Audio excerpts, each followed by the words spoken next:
இது கிச்சன், இது ஸ்டவ், இது பாத்திரங்கள், ஸ்டவ், இந்த குக்கரு, அடுத்து கப்பு, இல்லை எதாச்சும் போட்டு வச்சுக்கலாம். நிறைய கப்ஸ்லாம் இருக்குது. டீ குடிக்கும் போது அப்படியே போட்டு வச்சுக்கலாம். இது தோசை ரெடி.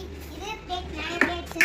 அடுத்து நம்ம இது சும்மா அது பிரியாணி தட்டாமை அந்த இது பிள்ளைக்கு டிஃபன் பாக்ஸ் வைக்காது. இது சும்மா வச்சுருக்கேன். இதில் ஏதாச்சும் போட்டு வச்சுக்கலாங்க. இந்த மாவுக்கு, இந்த தோசை அரண்டிக்கு, இந்த ஹாட் பாக்ஸ்க்கு மூடி இது அப்படியே இதுக்கு நம்ம என்னது தோசைக்கு நம்ம அண்டாக்கி இப்படி மூடி வச்சுக்கலாம். அதனால் அடுத்து குக்கரு, நிறைய குக்கர்ஸ் இல்லாமல் இது ஹாட் பாக்ஸ் எப்படி நான் படிச்சு வச்சுனேன் பாருங்க. இப்படி வச்சு அப்படியே எடுத்தால் வந்துடும்.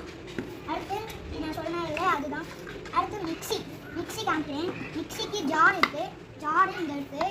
இப்படி அடிச்சு விட்டுக்கலாம். அப்படியே இந்த